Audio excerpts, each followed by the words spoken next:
John McClellan was going to stop Thurgood Marshall. He simply could not imagine the likes of Marshall on the U.S. Supreme Court, so he convinced himself he could prevent it. He was Senator John McClellan, and he was powerful, and people feared him.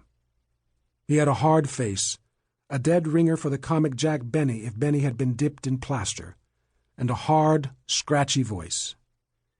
He wore horn-rimmed glasses, from which time and again during previous hearings while sitting in judgment of others, he peered down on witnesses with menacing glares. He combed his hair straight back, in a severe manner. McClellan was one of the Senate barons, men who had served for years and seemed to have grown out of the very building that housed the U.S. Senate. He loathed small talk and abhorred social teas and the like, which many senators and their wives seemed to enjoy. Even when his Arkansas constituents visited his Washington office, he seemed impatient, as if he wished they could state their business as fast as possible and be on their way. He'd shoot an aide that look, and then the aide would begin motioning toward the door, and McClellan would toss final words at his guests. "Thanks for coming by. Say hi to the folks back home. Don't forget to take a souvenir." He had been sent to Washington by Arkansas voters, first as a congressman in 1934, and then in 1942 as a U.S. Senator. And now he found himself with a coveted seat on the powerful Senate Judiciary Committee. He told his aides to start digging. He wanted as much information on Thurgood Marshall as he could get, and he wanted it as fast as he could get it. John McClellan looked upon himself as a force for good, standing between Thurgood Marshall and the Supreme Court of the United States of America. In Washington, McClellan prided himself on his activities, his constant motion. At one time, he sat on 14 subcommittees.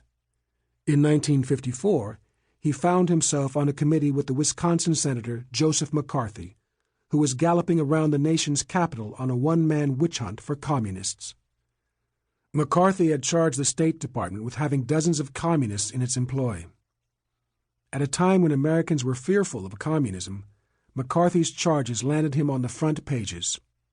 Many were riled up. All of this intrigued McClellan, as ready as anyone to corral a communist. But McCarthy, who was a shambling and reckless figure, soon made McClellan nervous.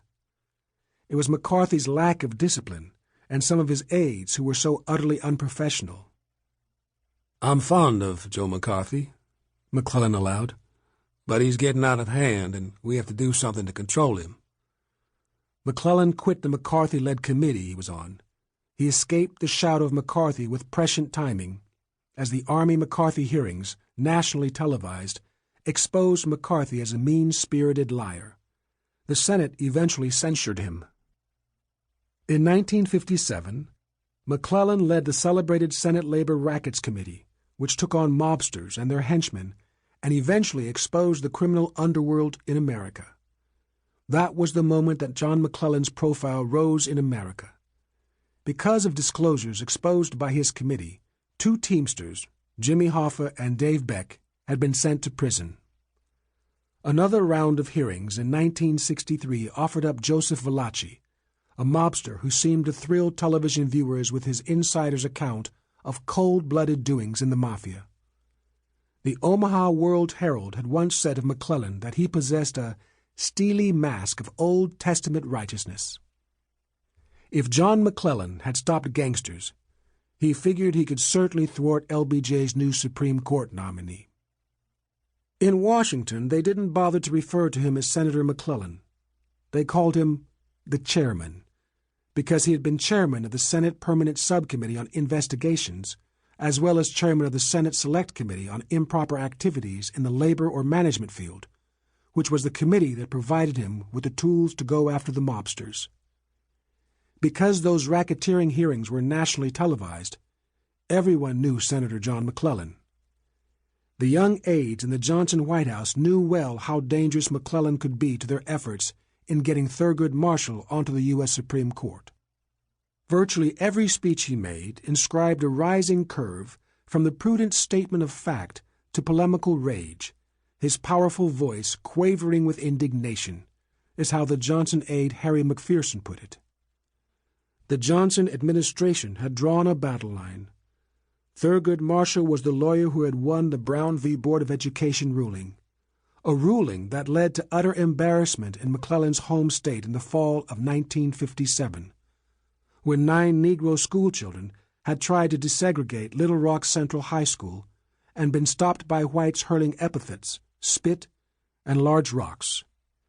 It was also the year that Time magazine named McClellan its Man of the Year. Reporters on the scene to cover the story were chased and bloodied by the mobs.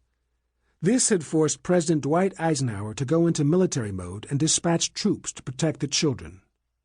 The troops had to remain at the school, watching over the Negro children for an entire year. Little Rock was thus seared into the nation's psyche as mean and bigoted.